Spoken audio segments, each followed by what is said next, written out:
माननीय सभासदों, माननीय अध्यक्ष जी,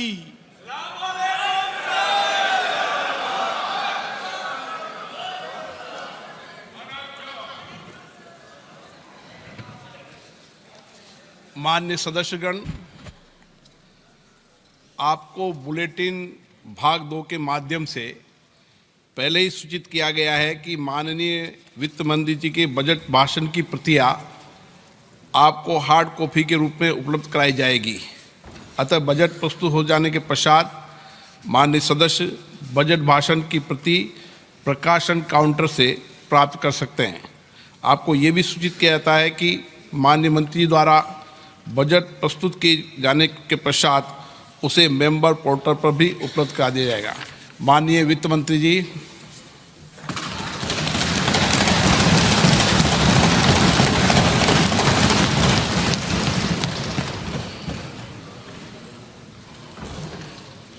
Honorable Speaker, I present the interim budget for 24-25.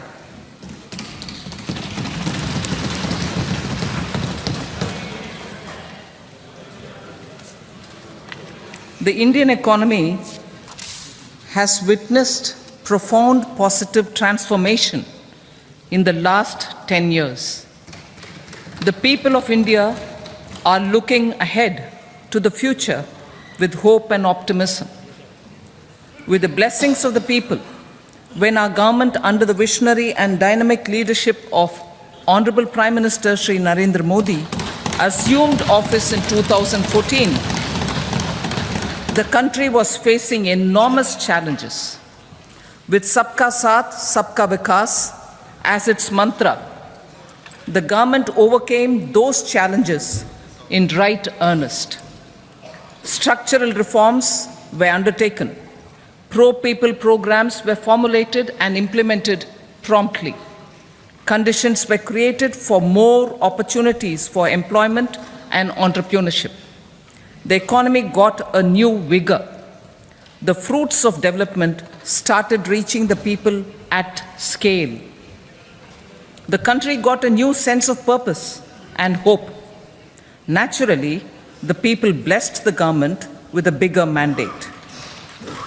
In the second term, our government, under the leadership of Honorable Prime Minister, doubled down on its responsibilities to build a prosperous country with comprehensive development of all people and all regions. Our government strengthened its mantra to Sabka Saath, Sabka Vikas and Sabka Vishwas. Our development philosophy covered all elements of inclusivity, namely social inclusivity through coverage of all strata of the society, and geographical inclusivity through development of all regions of the country. With the whole of nation approach of Sabka Prayas, the country overcame the challenges of once in a century pandemic, took long strides towards Atmanirbhar Bharat, committed to Panch Pran, and laid solid foundations for the Amrit Kal. As a result, our young country has high aspirations, pride in its present, and hope and confidence for a bright future. We expect that our government, based on its stupendous work, will be blessed again by the people with a resounding mandate. Inclusive development and growth. Our humane and inclusive approach to development is a marked and deliberate departure from the earlier approach of provisioning up to village level. Development programs were thus provisioned. In the last 10 years, however, have targeted each and every household and individual through housing for all, Har Ghar Jal, electricity for all, cooking gas for all, bank accounts and financial services for all in record time. The worries about food have been eliminated through free ration for 80 crore people. Minimum support prices for the produce of Annadata are periodically increased appropriately. These and the provision of basic necessities have enhanced real income in the rural areas. Their economic needs could be addressed, thus spurring growth and generating jobs. Social justice. Our government is working with an approach to development that is all-round, all-pervasive, and all-inclusive. Sarvangin, Sarvasparshi, or Sarvasamaveshi. It covers all castes and people at all levels. We are working to make India a Vikasit Bharat by 2047. For achieving that goal, we need to improve people's capability and empower them. Previously, social justice was mostly a political slogan. For our government, social justice is an effective and necessary governance model. The saturation approach of covering all eligible people is the true and comprehensive achievement of social justice. This is secularism in action, reduces corruption, and prevents nepotism, prevents Bhai Bhatijawad. There is transparency and assurance that benefits are delivered to all eligible people. The resources are distributed fairly. All, regardless of their social standing, get access to opportunities. We are addressing systemic inequalities that had plagued our society. We focus on outcomes and not on outlays so that the social economic transformation is achieved.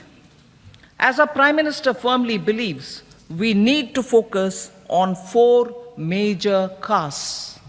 They are Garib, Mahilaye, Yuva, and Annadata.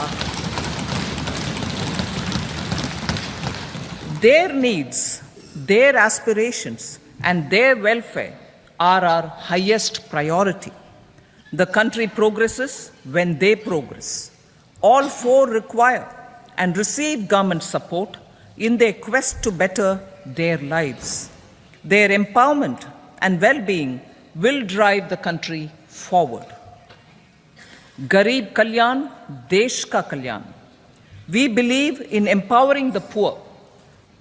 The earlier approach of tackling poverty through entitlements had resulted in very modest outcomes. When the poor became empowered partners in the development process, government's power to assist them also increases manifold. With the pursuit of Sabka Saath, in these 10 years, the government has assisted 25 crore people to get freedom from multi-dimensional poverty. Our government's efforts are now getting synergized with energy and passion of such empowered people. This is truly elevating them from poverty. Direct benefit transfer of 34 lakh crore rupees from the government using PM Jan Dhan accounts has led to savings of 2.7 lakh crores of rupees for the government. This savings has been realized through avoidance of leakages prevalent earlier. The savings have helped in providing more funds for Garib Kalyan. PM Swanidhi has provided credit assistance to 78 lakh street vendors. From that total of 78 lakh street vendors, 2.3 lakh have received credit for the 3rd time. PM Janman Yojana reaches out to the particularly vulnerable tribal groups who have remained outside the realm of development so far. PM Vishwakarma Yojana provides end-to-end support to artisans and craftspeople engaged in 18 trades. The schemes for empowerment of Divyangs and transgender persons reflect firm resolve of our government to leave no one behind. Welfare of Annadata. Farmers are our Annadata. Every year under PM Kisan Samman Yojana, direct financial assistance is provided to 11.8 crore farmers, including marginal and small farmers. Crop insurance is given to 4 crore farmers under PM Fasal Bima Yojana. These, besides several other programs, are assisting Annadata in producing food for the country and for the world.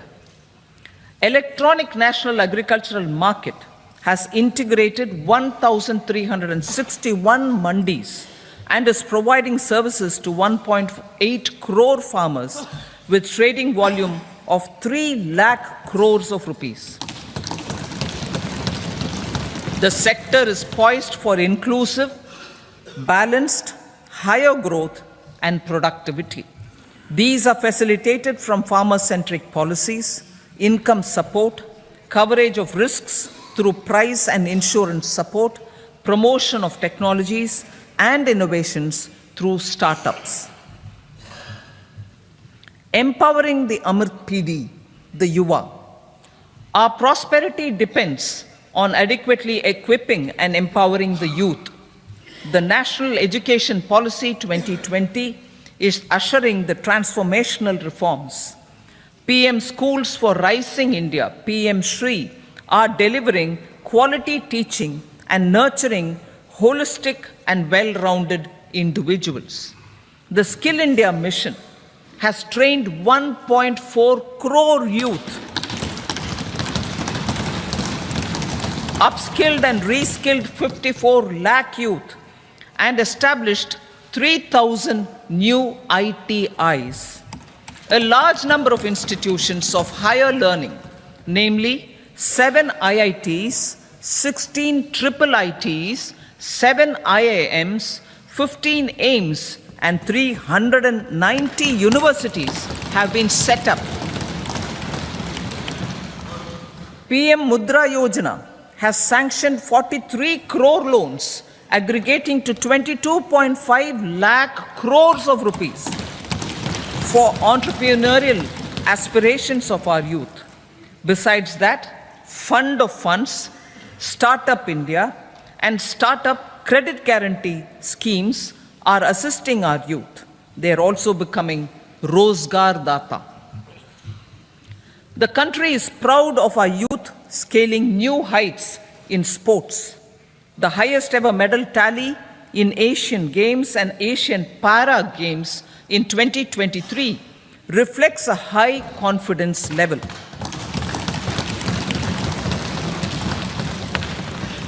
Chess prodigy and our #1 ranked player Pragnananda put up a stiff fight against the reigning world champion Magnus Carlsen in 2023.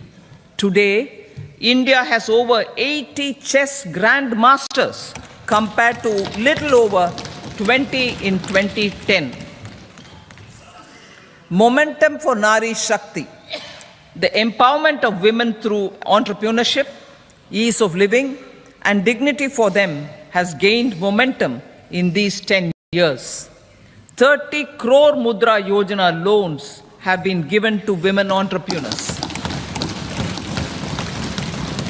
Female enrollment in higher education has gone up by 28% in 10 years. In STEM courses, girls and women constitute 43% of enrollment, one of the highest in the world. All these measures are getting reflected in the increasing participation of women in workforce. Making triple talaq illegal, reservation of 1/3 seats for women in the Lok Sabha and state assemblies,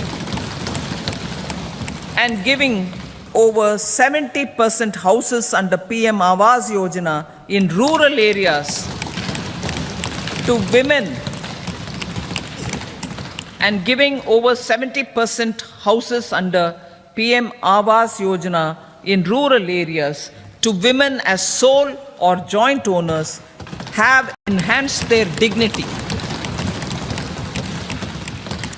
Exemplary track record of governance, development, and performance.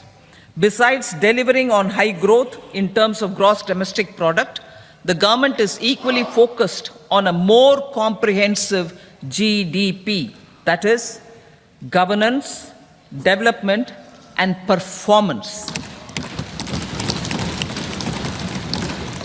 Our government has provided transparent, accountable, people-centric, and prompt trust-based administration with citizen first and minimum government, maximum governance approach. The impact of all-round development is discernible in all sectors. There is macroeconomic stability, including in the external sector. Investments are robust. The economy is doing well.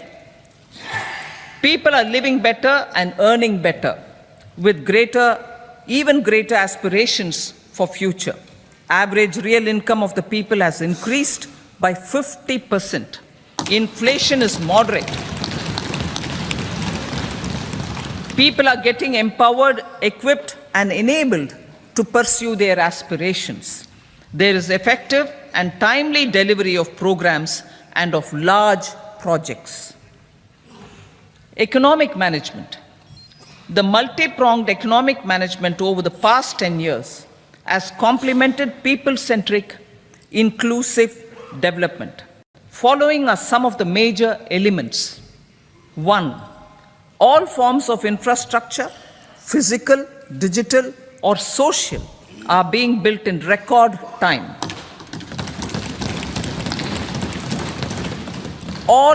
Number 2. All parts of the country are becoming active participants in economic growth. Number 3, digital public infrastructure, a new factor of production as if in the 21st century, is instrumental in formalization of the economy. Number 4, goods and services tax has enabled one nation, one market, one tax. Tax reforms have led to deepening and widening of tax base. Number 5, strengthening of the financial sector has helped in making savings, credit, and investments more efficient. Number 6, GIFT, IFSC, and the Unified Regulatory Authority, IFSCA, are creating a robust gateway for global capital and financial services for the economy. Number 7, proactive inflation management has helped keep inflation within the policy band. Now, the global context, Honorable Speaker, sir. Geopolitically, global affairs are becoming more complex and challenging with wars and conflicts. Globalization is being redefined with reshoring and friendshoring, disruption and fragmentation of supply chains, and competition for critical minerals and technologies. A new world order is emerging after the COVID pandemic. India assumed the G20 presidency during very difficult times for the world. The global economy was going through high inflation, high interest rates, low growth, very high public debt, low trade growth, and climate changes. The pandemic has led to a crisis of food, fertilizer, fuel, and finances for the world, while India successfully navigated its way. The country showed the way forward and built consensus on solutions for those global problems. The recently announced India-Middle East-Europe economic corridor is a strategic and economic game changer for India and others. In the words of Honorable Prime Minister, the corridor, and I quote, will become the basis of world trade for hundreds of years to come, and history will remember that this corridor was initiated on Indian soil, unquote. Vision for Vikasit Bharat. Our vision for Vikasit Bharat is that of prosperous Bharat in harmony with nature, with modern infrastructure, and providing opportunities for all citizens and all regions to reach their potential. With confidence arising from strong and exemplary track record of performance and progress, earning Sabka Vishwas, the next 5 years will be years of unprecedented development and golden moments to realize the dream of developed India by 2047. The trinity of demography, democracy, and diversity backed by Sabka Prayas has the potential to fulfill aspirations of every Indian. As Honorable Prime Minister in his Independence Day address to the nation mentioned, I quote, there is no dearth of opportunities, as many opportunities as we want. The country is capable of creating more opportunities. Sky is the limit, unquote. Strategy for Amrit Kal.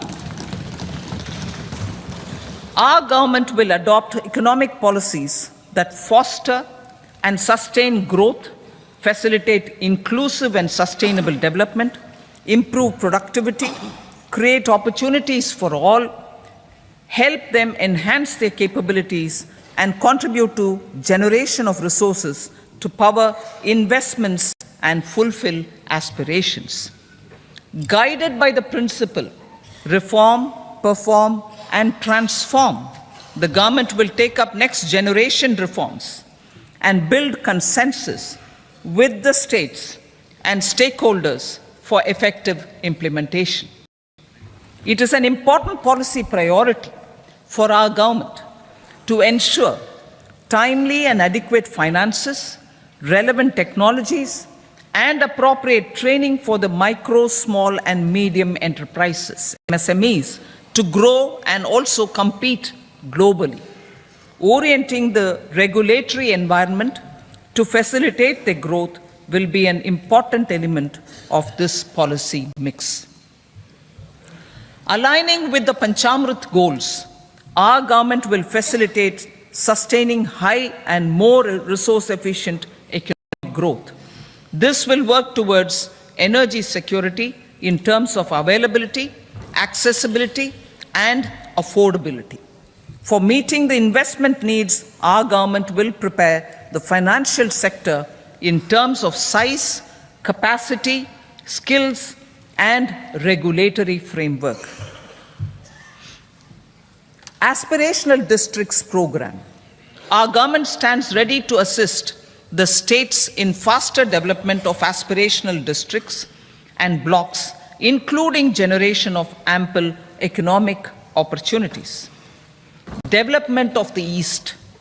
Our government will pay utmost attention to make the eastern region and its people a powerful driver of India's growth.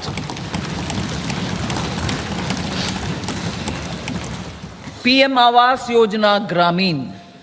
Despite the challenges due to COVID, implementation of PM Awas Yojana Gramin continued, and we are close to achieving the target of 3 crore houses. 2 crore more houses will be taken up in the next 5 years to meet the requirement arising from increase in the number of families.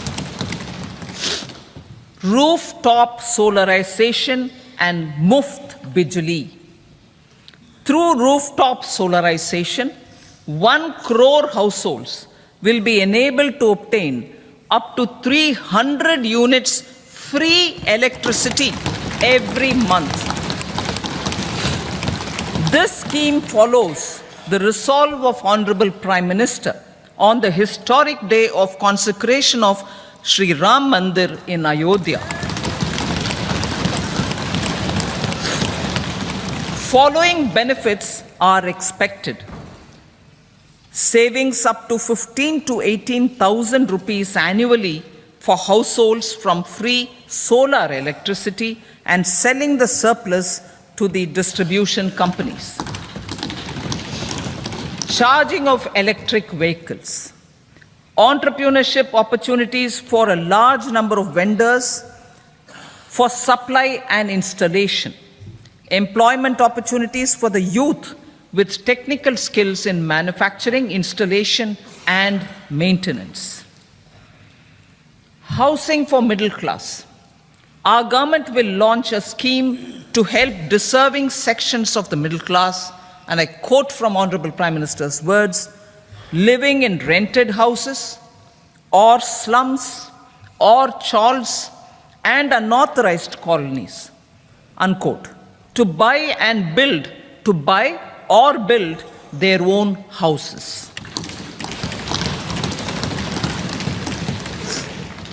Medical colleges. Several youth are ambitious to get qualified as doctors. They aim to serve our people through improved healthcare services.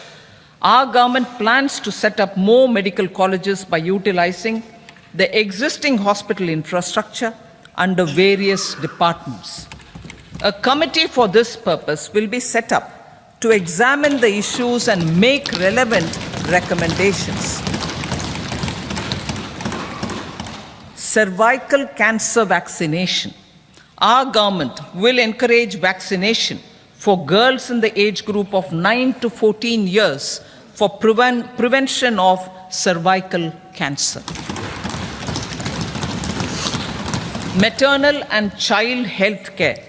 Various schemes for maternal and child care will be brought under one comprehensive program for synergy in implementation.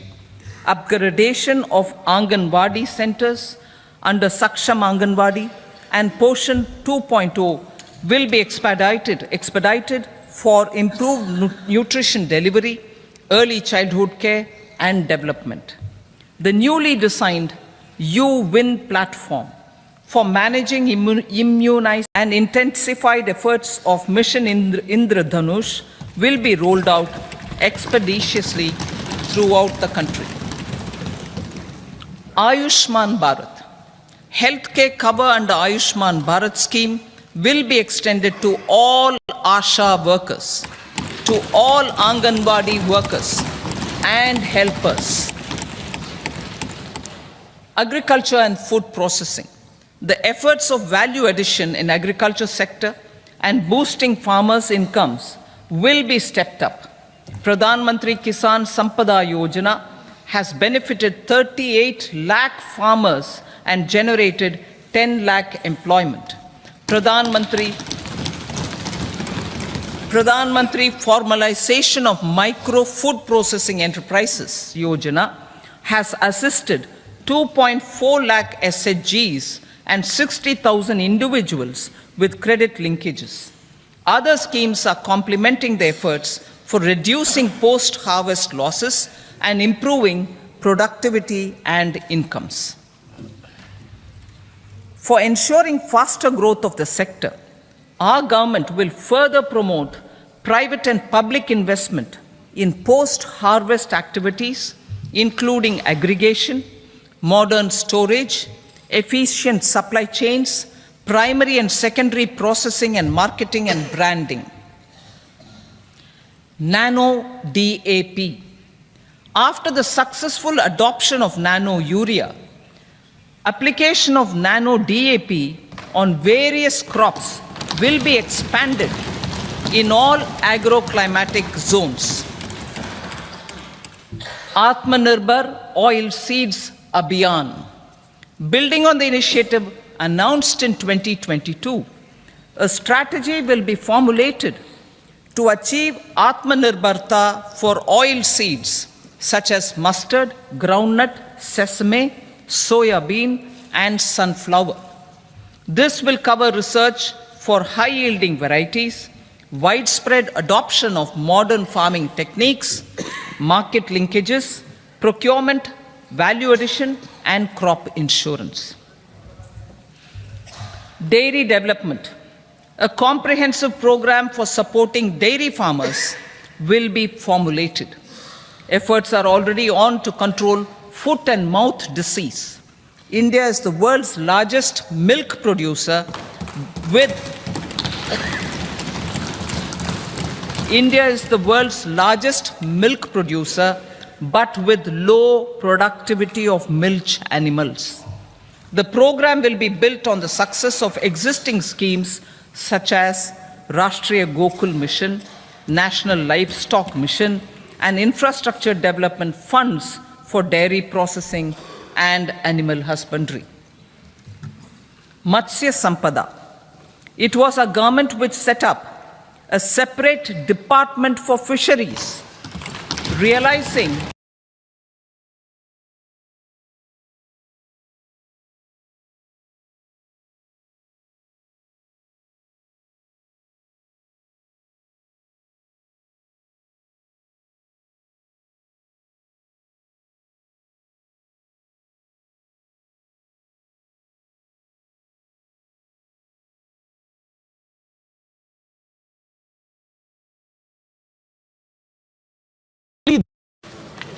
the Indian economy a separate department for fisheries, realizing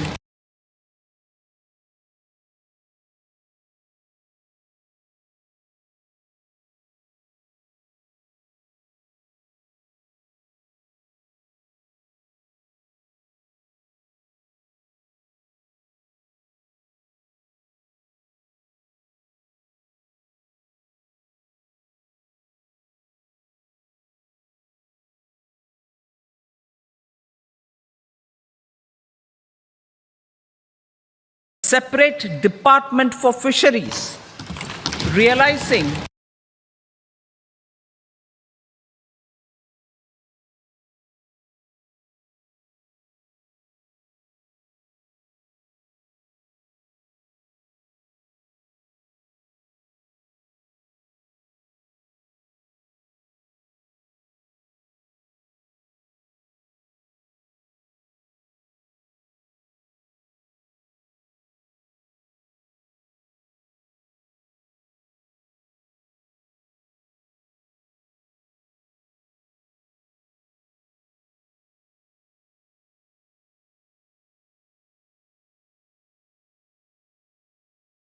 +60 sports, 6,000 plus products.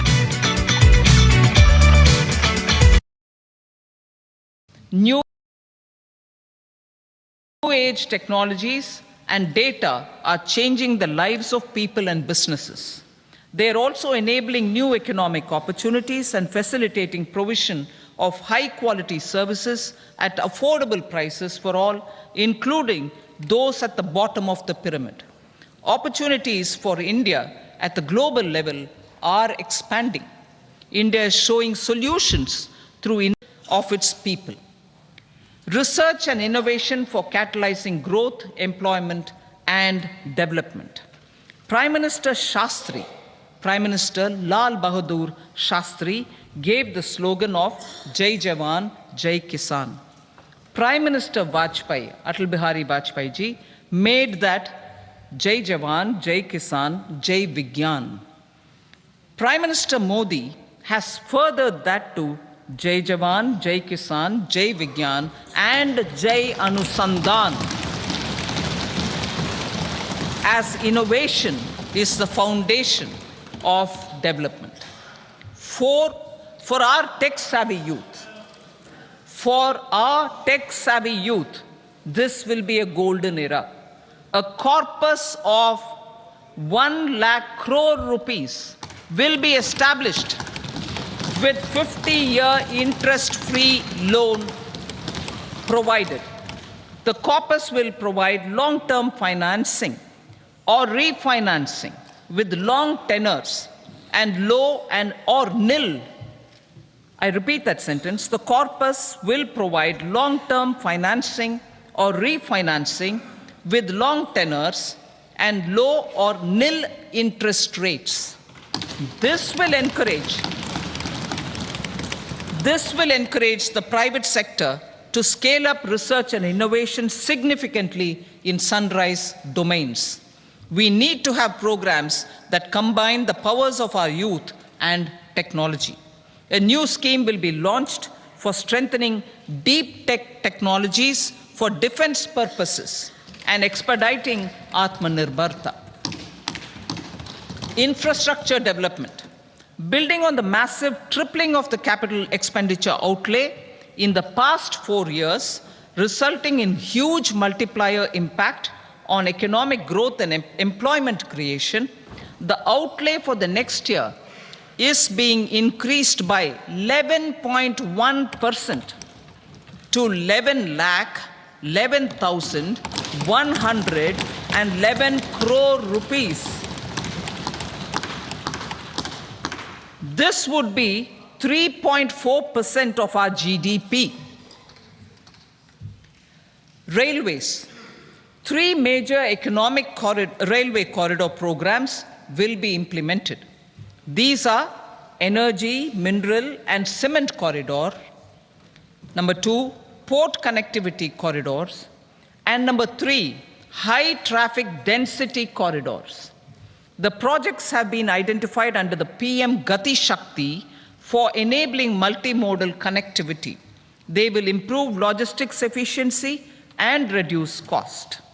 The resultant decongestion of the high traffic corridors will also help in improving operations of passenger trains, resulting in safety and higher travel speed for passengers. Together with dedicated freight corridors, these 3 economic corridor programs will accelerate our GDP growth and reduce logistic costs.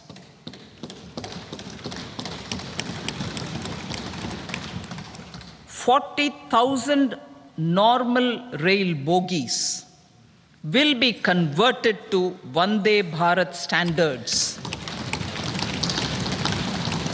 to enhance safety, convenience, and comfort of passengers. Aviation sector. The aviation sector has been galvanized in the past 10 years. Number of airports have doubled to 149. Rollout of air connectivity to Tier 2 and Tier 3 cities under UDAN scheme has been widespread. 517 new routes are carrying a separate department for fisheries, realizing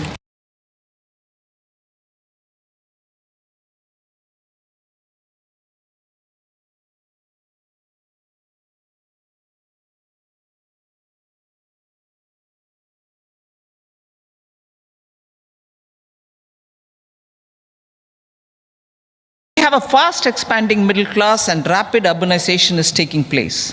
Metro rail and Namo Bharat can be the catalyst for the required urban transformation. Expansion of these systems will be supported in large cities focusing on transit-oriented development. Green energy. Towards meeting our commitment for net zero by 2070, the following gap funding will be provided for harnessing offshore wind energy, potential for initial capacity of 1 gigawatt. Coal gasification and liquefaction capacity of 100 metric tons will be set up by 2030. This will also help in reducing imports of natural gas, methanol, and ammonia. Phased mandatory blending of compressed biogas in compressed natural gas for transport and piped natural gas for domestic purposes will be mandated. Financial assistance will be provided for procurement of biomass aggregation machinery to support collection. Electric vehicle ecosystem. Our government will expand this and strengthen the e-vehicle ecosystem by supporting manufacturing and charging infrastructure. Greater adoption of e-buses for public transport networks will be encouraged through payment security mechanism. Biomanufacturing and biofoundry. For promoting green growth, a new scheme of biomanufacturing and biofoundry will be launched. This will provide environment-friendly alternatives such as biodegradable polymers, bioplastics, biopharmaceuticals, and bioagri inputs. This scheme will also help in transforming today's consumptive manufacturing paradigm to the one based on regenerative principles. Blue Economy 2.0. For promoting climate resilient activities for Blue Economy 2.0, a scheme for restoration and adaptation measures and coastal aquaculture and mariculture with integrated and multi-sectoral approach will be launched. Comprehensive development of tourist centers.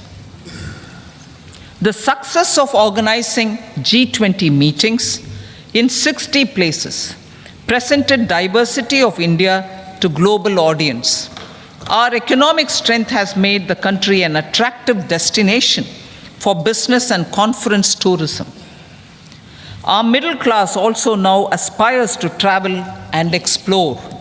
Tourism, including spiritual tourism, has tremendous opportunities for local entrepreneurship. States will be encouraged to take up comprehensive development of iconic tourist centers, branding and marketing them at global scale. A framework for rating of the centers based on quality of facilities and services will be established. Long-term interest-free loans will be provided to states for financing such development on matching basis. To address the emerging fervor for domestic tourism, Honorable Speaker, sir, projects for port connectivity, tourism infrastructure, and amenities will be taken up on our islands, including Lakshadweep. This will help in generating employment also. Promoting investments. The FDI inflow during 2014 to 23 was 596 billion US dollars, marking a golden era. That is twice the inflow during 2005 to 14. For encouraging sustained foreign investment, we are negotiating bilateral investment treaties with our foreign partners in the spirit of First Develop India. FDI is First Develop India. Reforms in the states for Vikasit Bharat. Many growth and development enabling reforms are needed in the states for realizing the vision of Vikasit Bharat.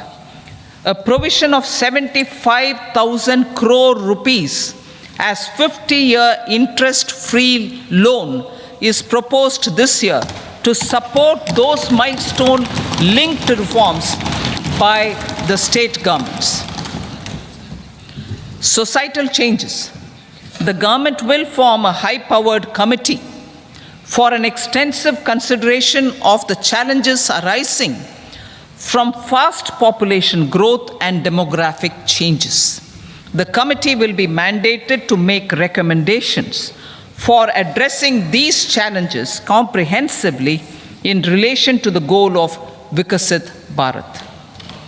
Amrit Kal as Kartavya Kal.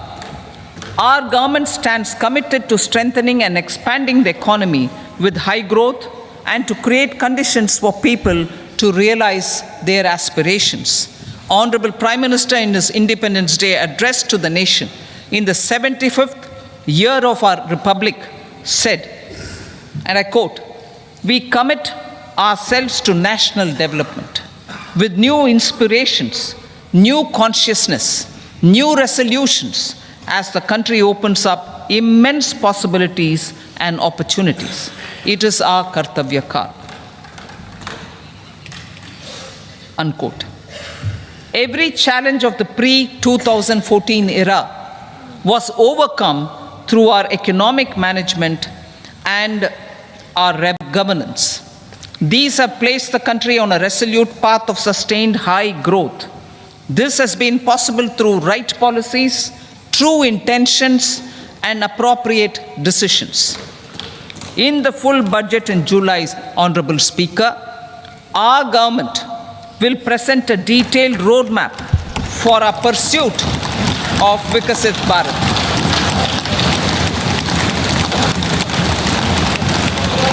Revised estimates of 2023-24. The revised estimate of the total receipts other than borrowings is 27.56 lakh crores of rupees, of which the tax receipts are 23.24 lakh crore rupees. The revised estimate of total expenditure is 44.90 lakh crore rupees. The revenue receipts at 30.03 lakh crore rupees are expected to be higher than the budget estimate, reflecting strong growth momentum and formalization in the economy. The revised estimate of the fiscal deficit is 5.8% of GDP, improving on the budget estimate, notwithstanding moderation in the nominal growth estimates. Budget estimates for 2024-25. Coming to the year 2024-25, the total receipts other than borrowings and total expenditure are estimated at 30.80 and 47.66 lakh crore rupees respectively.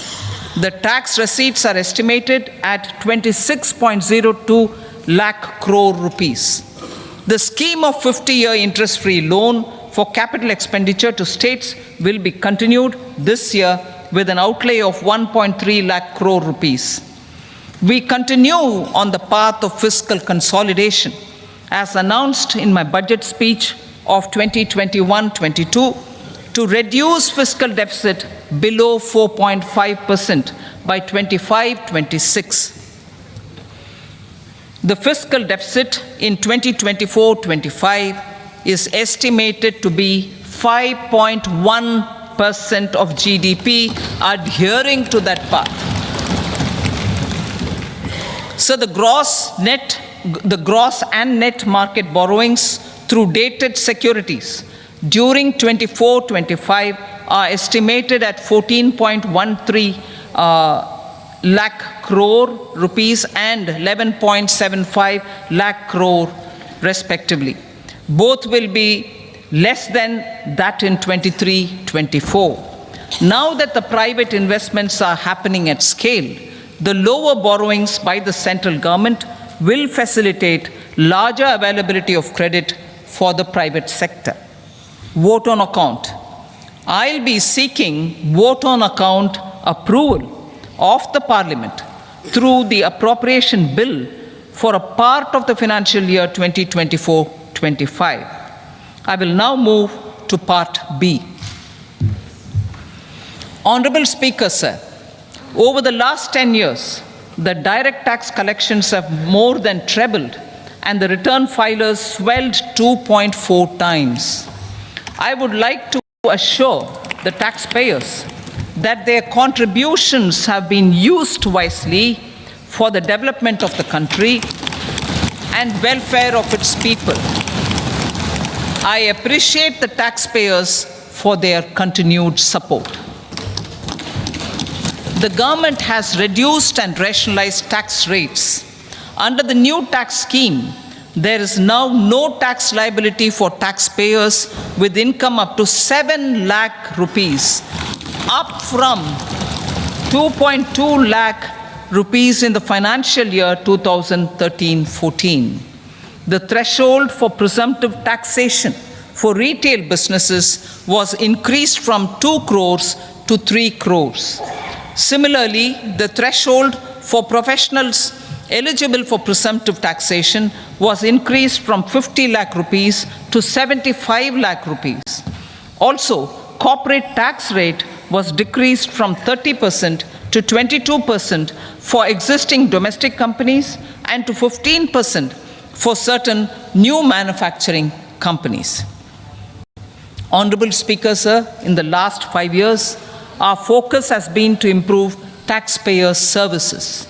The age-old jurisdiction-based assessment system was transformed with the introduction of faceless assessment and appeal, thereby imparting greater efficiency, transparency, and accountability.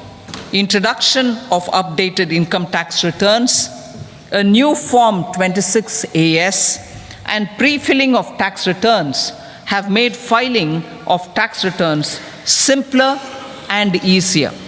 Average processing time of returns has been reduced from 93 days in the year 2013-14 to a mere 10 days this year, thereby making refunds faster. Indirect taxation. By unifying the highly fragmented indirect tax regime in India, the GST has reduced the compliance burden on trade and industry. The industry has acknowledged the benefits of GST. According to a recent survey conducted by a leading consulting firm, 94% of industry leaders view the transition to GST as largely positive. According to 80% of the respondents, it has led to supply chain optimization, as elimination of tax arbitrage and octroi has resulted in disbanding of checkposts at the state and city boundaries. At the same time, tax base of GST more than doubled, and the average monthly gross GST collection has almost doubled to 1.66 lakh crores this year. States too have benefited.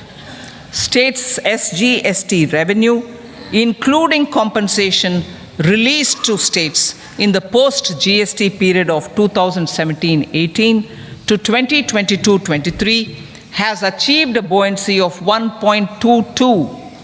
In contrast, the tax buoyancy of state revenues from subsumed taxes in the pre-GST four-year period of 2012-13 to 2015-16 was a mere 0.72. The biggest beneficiaries are consumers, as reduction in logistic cost and taxes have brought down prices of most goods and services. We have taken a number of steps in customs to facilitate international trade.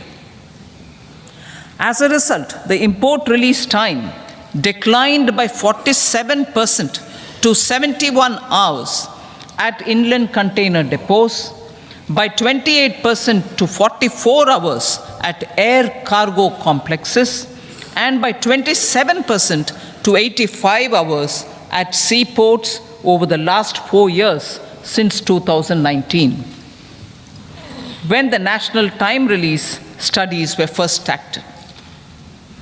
Tax proposals. As for tax proposals, in keeping with the convention, I do not propose to make any changes relating to taxation and propose to retain the same tax rates for direct and indirect taxes, including import duties. However, certain tax benefits to startups and investments made by sovereign wealth or pension funds, as also tax exemption on certain income of some IFSC units, are expiring on 31/3/2024. To provide continuity in taxation, I propose to extend the date to 31/3/2025. Moreover, in line with the government's vision to improve ease of living and ease of doing business, I wish to make an announcement to improve taxpayer services. There are a large number of petty, non-verified, non-reconciled, or disputed direct tax demands, many of them dating as far back as 1962, which continue to remain on the books, causing anxiety to honest taxpayers and hindering refunds of subsequent years. Honorable Speaker, sir, I propose to withdraw such outstanding direct tax demands up to 25,000 rupees pertaining to the period up to financial year 2009-10 and up to 10,000 rupees for financial years 2010-11 to 2014-15. This is expected to benefit about 1 crore taxpayers. 1 crore taxpayers would benefit out of this. Economy then and now. In 2014, when our government assumed the reins, the responsibility to mend the economy step by step and to put the governance systems in order was enormous. The need of the hour was to give hope to the people, to attract investments, and to build support for the much needed reforms. The government did that successfully, following a strong belief of nation first. The crisis of those years has been overcome, and the economy has been put firmly on a high, sustainable growth path with all-round development. It is now appropriate to look at where we were then. I repeat, it is now appropriate to look at where we were then till 2014 and where we are now, only for the purpose of drawing lessons from the mismanagement of those years. The government will lay a white paper on table of the House.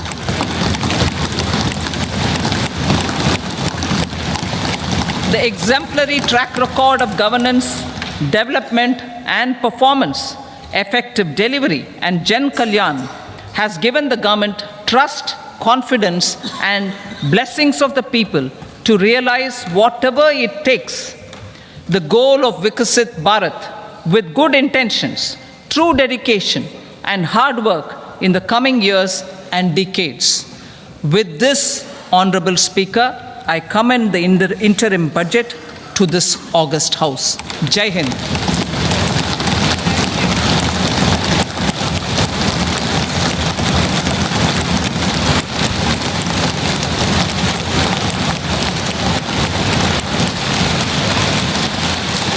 Item number 2 Shrimati Nirmala Sitharaman ji.